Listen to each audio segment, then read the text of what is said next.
On behalf of Indira Gandhi National Open University, I am welcoming you for this video lecture session. My name is Subhashish Maji, Professor in School of Engineering and Technology of Indira Gandhi National Open University. Today discussing with you for this topic, heat and modes of heat transfer. This is the sixth module of the course Thermodynamics and its application. In our earlier lectures, we have discussed the properties of a system, and mainly we concentrated on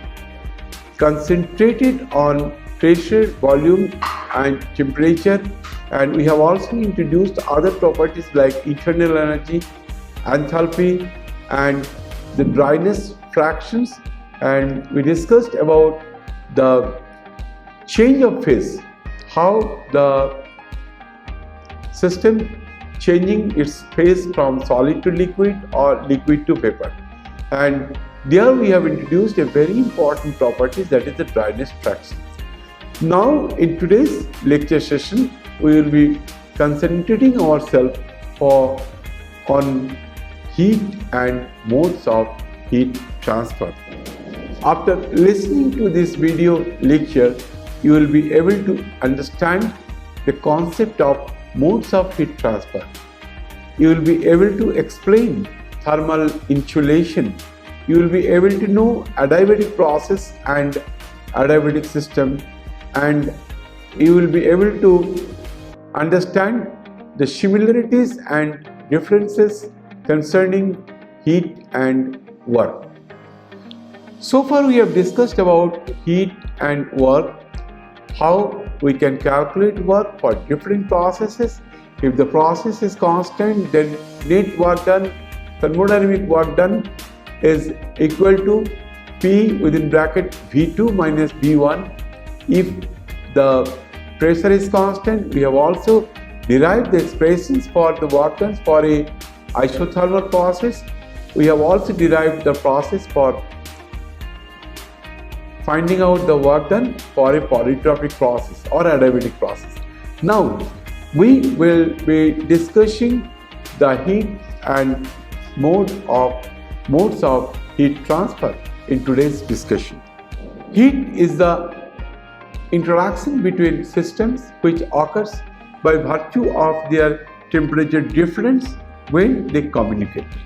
What are the two parameters needed? Temperature difference and communication. Now, heat will always flow from a body of higher temperature to a body at lower temperature if there is a communication between the two bodies. Now, if a body is having high temperature, if the other body is having low temperature, but heat may not be, the heat transfer may not be possible if they are separated by an insulator. So communication is also required for the heat transfer. Now there is a sign convention for the heat transfer.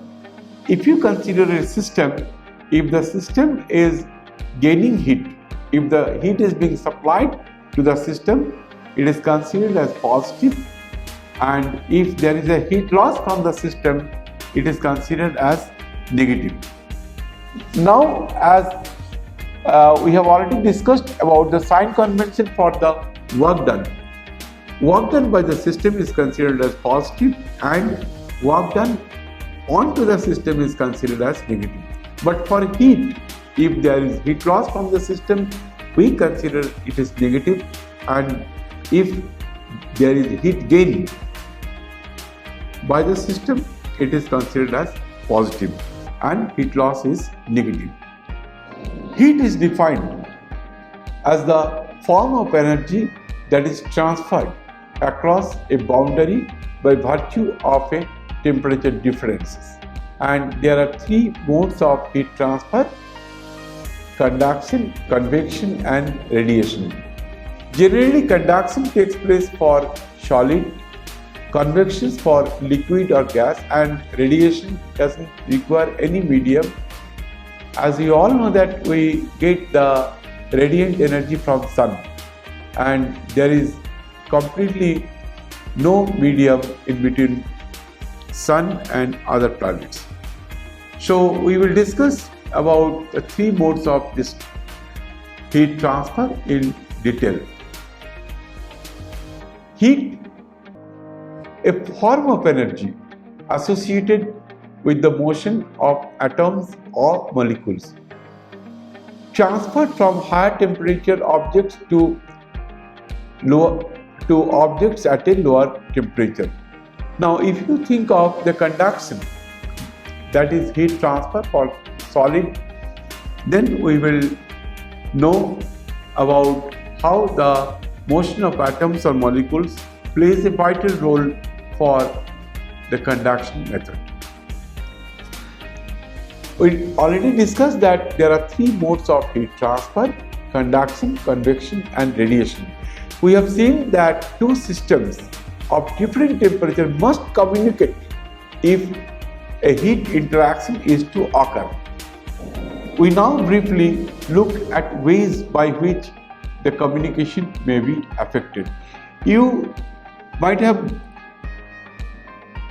heard about the thermos flask, and there we keep the hot coffee or hot tea for a longer period, because the outer surface is heavily insulated and it will not be able to transfer from inside medium, that is hot coffee or hot tea, to the outside. That's why we can preserve any hot item inside, hot fluid inside a flask. Now, conduction, the simplest form of communication is by contact between the system, either directly or across a separating layer. The heat interaction that occurs now is termed as heat conduction. The rate of heat conducting is proportional to the prevailing temperature gradient and is given by Fourier's law. And the Fourier's law can be expressed as small q is equal to minus Ka delta T. Now you see that what is Q? Q is the rate of heat transfer, and K is the thermal conductivity, A is the area through which the heat is being transferred, and delta T is the temperature difference. Now why minus sign is introduced? Because delta T is always negative, because if the heat transfer takes place from a hot body to the cold body, then definitely the initial temperature is more than the final temperature, so delta T will be always negative. That's why the negative sign is introduced over here, so that the heat transfer will get as a positive value. Now the proportionally constant K is termed as the thermal conductivity.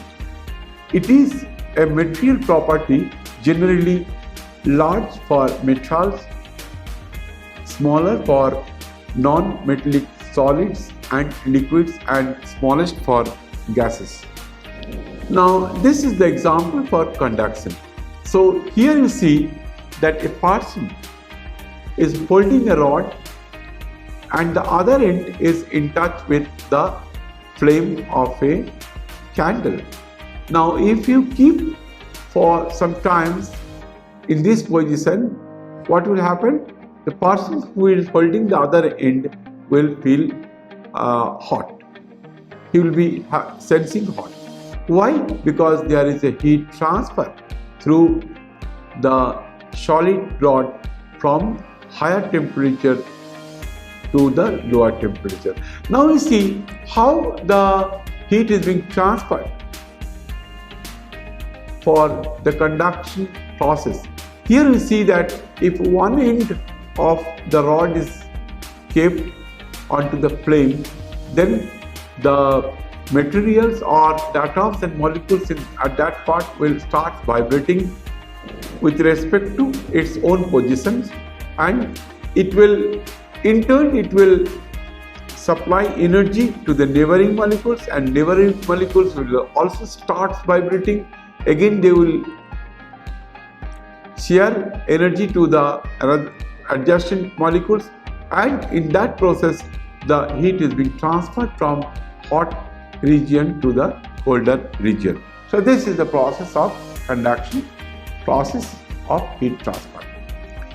Now for conduction with modes of heat transfer, the transfer of heat through direct contact occurs any time objects at different temperatures are touching each other. As long as the objects are in contact, transfer of heat will continue until the temperature of the objects is the same. Suppose if you keep a hot body and if it is in touch with the cold body, because of the temperature difference of these two objects, there will be heat transfer. So there will be heat loss for the hot body and heat gain by the cold body, and in turn, if this process is going on for a appreciable amount of time, then finally both the temperatures of the bodies will be the same. So hot and cold body temperatures will be the same after heat transfer. Now here we are introducing one term, that is thermal insulation. In many applications it is necessary to reduce the rate of heat transfer to small value. Examples are familiar thermos or Dewar flax, furnaces, etc.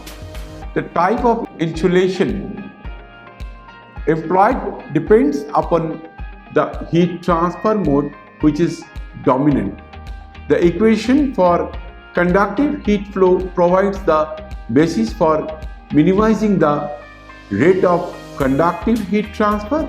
We need to separate the systems by thick layers of poorly conducting of insulating materials. These are usually non-metallic solids containing pores filled with air. Examples are glass wool or mineral wool. If it is desired to reduce the rate of radiative heat transfer, then the exterior of the container should be good reflecting surface. Now you see that insulation is required for air conditioning systems also. Now suppose if you are in a place where air conditioning system is already there. So the basic purpose of the air conditioning system is to keep the temperature of the room as per for the human for the comfort of the people who are residing in that room. And see, if the heat will always flow out, I mean the heat will flow from outside to inside room, and definitely the load of the the air conditioner will be more. So in that case, you have to see that there should be proper insulations so that there will be no heat flow from outside to the inside room. Now conductors and insulators. Some materials conduct heat better than others. Materials that transfer heat well are called conductors. So in general metals are good conductor of heat, and wood, paper and plastics are not. They work as an insulator.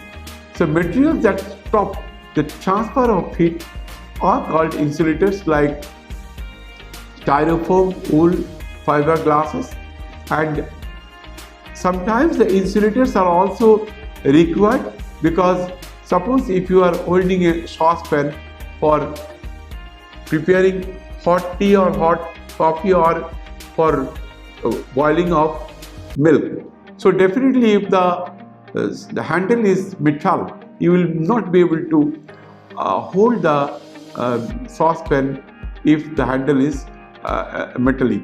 So in that case, the handle has to be made with some insulating material. Convection is another mechanism of heat transfer. It is characterized by the fact that heat transfer takes place physical movement of material particles from a region at high temperature to a region at low temperature.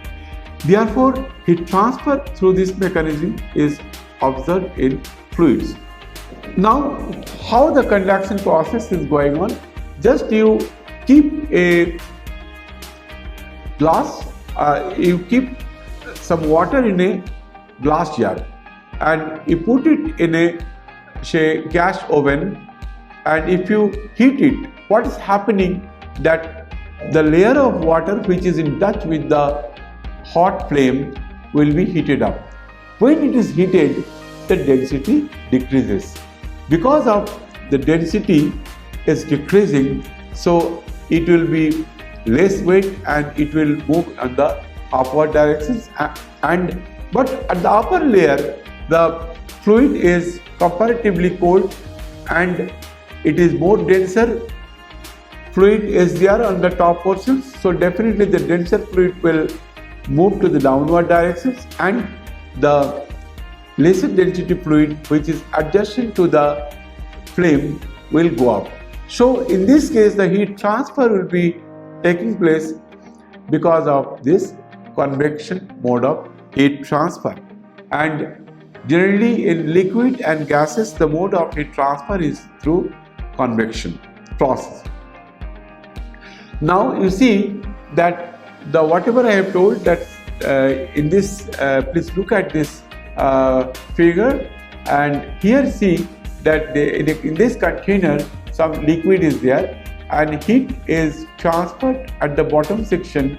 So heat is in at the bottom, and what's happening, the adjacent layer at the bottom of fluid which is receiving heat, that liquid will get the density will be less, it will move in the upward directions, and from the upper layer, since the temperature of the fluid will be less than the lower layer, so that those fluids particles will be more denser, so it will come in the downward directions, so it will be a circulatory motions. So it is a continuous movement of less denser fluids at the bottom and the high density fluid from top to bottom directions. So this is the continuous process for the convection process of heat transfer. Now, convection, the transfer of energy in a liquid or gas. So this process is for only liquid or gas. When part of a gas or liquid is heated, the particle it is made up of move faster and spread out more. The moving particles bump into other particles, causing them to move faster and spread out more. Now we will be discussing about radiation. We all know that the radiant energy, the solar energy we get from the sun, and for this mode of heat transfer, the material are not required for transferring heat as we have seen for the conduction and convection.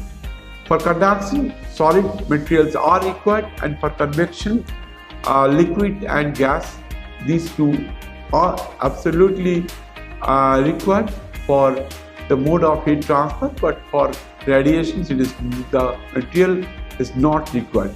Even when the intervening space between two systems contains no matter, the systems are still in thermal communication.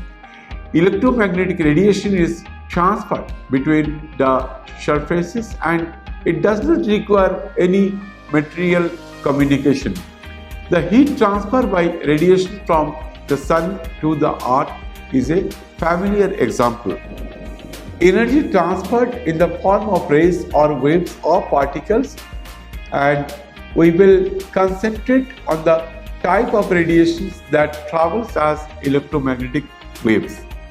Now, this diagram, you see that we are getting solar energy from sun, and the solar energy comes from the sun, and at Earth we receives. And now you know very well that solar energy we are using for generating electricity or pumping water for agricultural purpose, and the solar energy is considered as renewable sources of energy. Previously, what we were doing for the generating of electricity mainly through thermal power plant, where we used the coal as a fuel or oil or natural gas. But those resources are limited. If we keep on using coal, oil or natural gas, so in near future those fixed amount of resources may not be available because those resources are limited.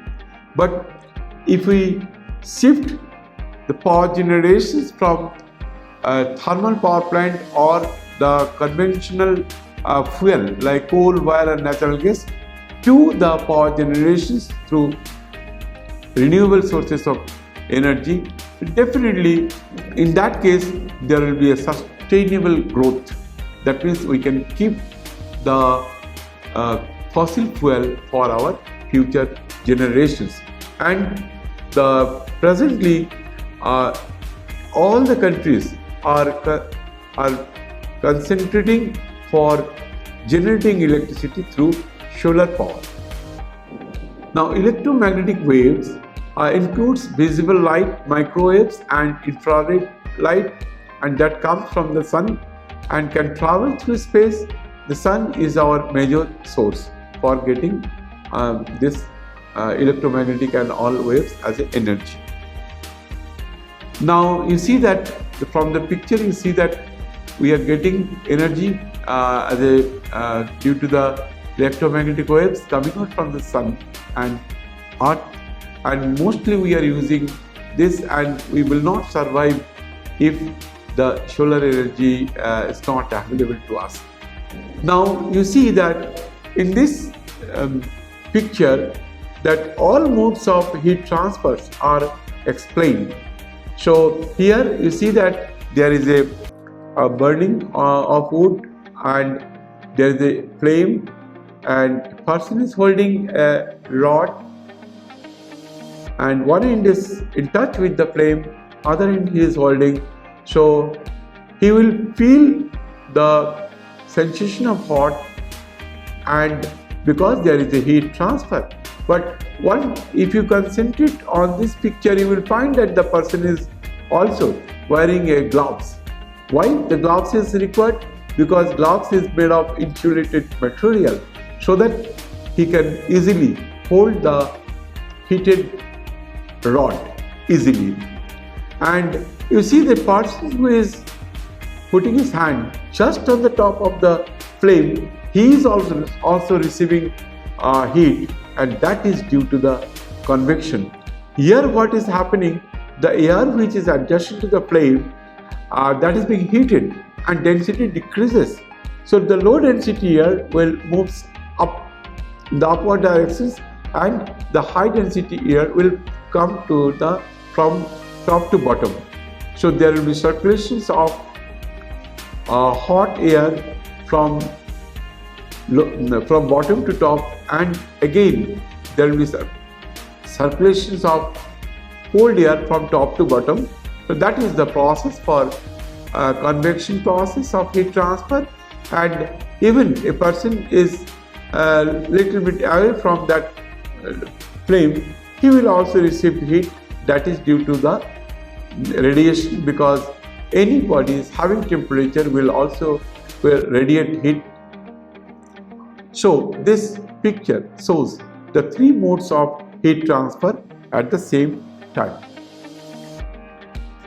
Now, adiabatic process and adiabatic system. So this represents idealized situation in which the rate of heat transfer is essentially zero. As we know that the magnitude of heat interactions between two systems may be considered to be negligibly small if they are separated by insulating materials. If the separation distance is large, or if the time under consideration is small, if a process during which the heat interactions is zero is termed as adiabatic process, while a system isolated from its surroundings as regards heat transfer is called an adiabatic system. Thus, the term adiabatic means Q is equal to 0. That means if we have already discussed about the system, and that is surrounded by a system boundary, and outside the system boundary we call it the surroundings. So for an isolated system, there will be no heat transfer between system to the surrounding. There will be no work transfer from system to surroundings, and there will be no no work transfer from system to surroundings. So that will be an isolated system is termed as an adiabatic process. But for an adiabatic process, that no heat transfer takes place from system to surroundings. How it is possible? Suppose there is a hot body is placed in a box whose sides are made up with absolute insulated materials. So definitely there will be no heat transfer from hot body which is kept inside to the outside. So we call it is a adiabatic system. But there are some equations are there for the adiabatic systems. So we will derive those equations in our later part of our discussion. So we have discussed about the isothermal process. For the isothermal process, temperature remains constant. We have discussed about the isobaric process where pressure is constant.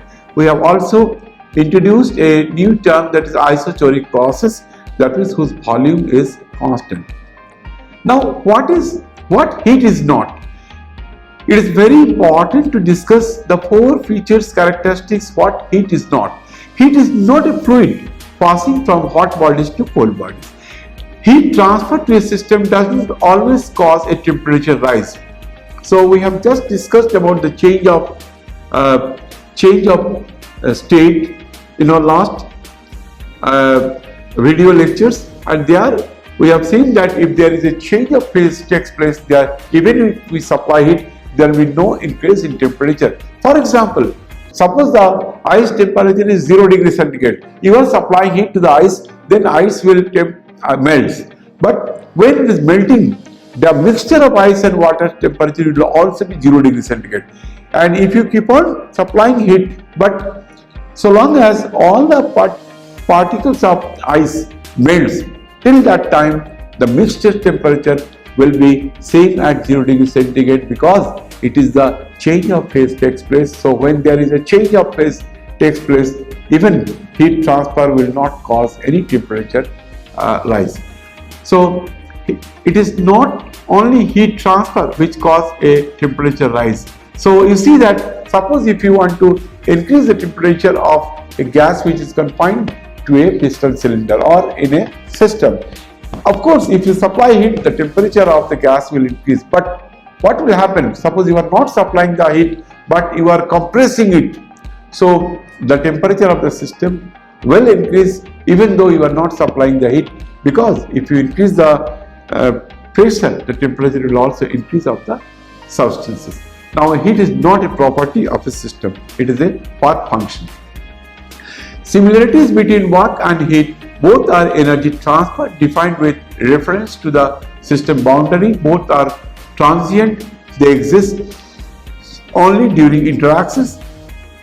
Neither of them is a property. Both are path dependent and both represents inexact differentials. Now, difference between work and heat. Positive work defined in terms for work. Positive work defined in terms of the lifting of a weight being the sole effect during interactions. But as far as heat is concerned, interaction occurs as a result of temperature difference between the two systems in thermal communications. For work, can cause temperature rise in an adiabatic system for heat being zero for an adiabatic process system, because adiabatic systems there will be no heat transfer. So for work there are as many types of work transfer, but for heat 3 modes of heat transfer are recognized: conduction, convection and radiation. But for work done by the system is positive, work done onto the system is negative. But for heat gain is positive, but heat loss is negative. This is a sign convention. Complete conversion to other form of work is possible, but complete conversion to other forms is prohibited by the second law of thermodynamics that we are going to discuss in our subsequent classes.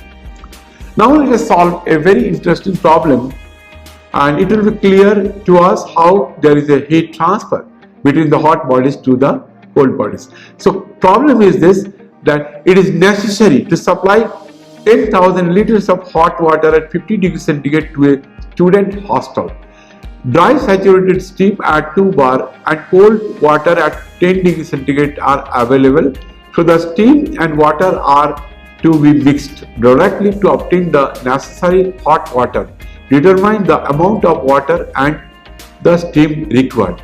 So you see that question is this: it is necessary to supply 10,000 liters of hot water at 50 degrees centigrade. The final temperature will be 50 degrees centigrade, and the steam, dry saturated steam is available at 2 bar and cold water is available at 10 degree. Now in this case what is happening? There is a heat loss by the steam, dry saturated steam, and there will be heat gain by the cold water. So in that process we can achieve the final temperature as 50 degrees centigrade. Now how we can solve this problem? So assuming constant pressure mixing of steam and water in a vessel from which there is no heat loss, from energy balance we can say that heat loss by the steam is equal to heat gain by the cold water. Now this is a very simple problem, that if you take the mass of steam is m s and the mass of water is mw, then the total hot water required is 10,000 liters of total hot water required is 10,000 liters, that is 10,000 kg at 50 degrees centigrade. We can write the following equations, because total mass of the mixed water will be 10,000 at the end. So mass of steam plus mass of water is equal to 10,000. This is equation number 1, and we know very well there will be heat loss by the steam will be equal to the heat gain by the water. So Ms is the mass of the steam, and Hs1 minus Hs2 is the change in enthalpy for the steam, and M is equal to Mw into Hw2 minus Hw1, where Hs1 is the enthalpy of steam at entry and Hs2 is the enthalpy of steam at exit, and Hw2 is the enthalpy of water at entry, and Hw1 is the enthalpy of water at exit. Now you see here it is given as the pressure that is given, as well as the so we can and the condition of the steam is dry saturated. So we can get the value of Hs1, that is the enthalpy of steam at the entry point, from the steam table. Now how we can get the other parameters, let us discuss further. And solving equation 1 and 2, we can obtain the amount of water and steam required. At 2 bar the steam is dry saturated, therefore from the steam table we get the value of Hs1, that is the Hg at 2 bar. This value we will get from the steam table, that is 2706.3 kilojoule per kg. At 1 bar 50 degrees centigrade, the vapor state is compressed liquid at the corresponding saturation temperature is 99.63 degrees centigrade. So enthalpy at 50 degrees centigrade is equal to enthalpy of liquid at 1 bar and at 99.63 degrees centigrade minus Cp within bracket 99.63 minus 50. This is a simple equations, and that that is equal to, because enthalpy of a liquid at 1 bar at saturation point is 417.5 minus the Cp value is given 4.187 and the temperature difference will comes out to be 49.63. So HS2 you will get 209.7 kilojoule per kg. Now change in enthalpy of water is MW within bracket HW2 minus HW1, and that comes out to be MW and Cp T2 minus T1. MW Cp is given as 4.187, T2 is given 50 degrees centigrade and T1 is given 10 degrees centigrade. So this will be 167.48 multiplied by MW. Therefore, the equations 1 and 2 becomes MS plus MW is equal to 10,000, that is equation number 3, and the other equations you will get MS within bracket 2706.3 minus 209.7 is equal to MW into 167.48. Of course, two equations are, two unknowns are there, so we can calculate. Finally, after little algebra, we can solve these two equations for two unknown. Finally, we will get the value of MW, that is the mass of water, that is 9,370 kg, and MS is the mass of the steam, that is 630 kg. Final solution will be the amount of steam required is equal to 630 liters, because 1 kg is equivalent to 1 liter of water and the amount of water required is 9370 liters. So let us summarize our discussions. We have discussed the following, that is, we have discussed modes of heat transfer, thermal insulation, adiabatic process and adiabatic systems, and similarities and differences concerning work and heat, and of course we have solved a numerical problem so that our concept will become crystal clear. So sorry.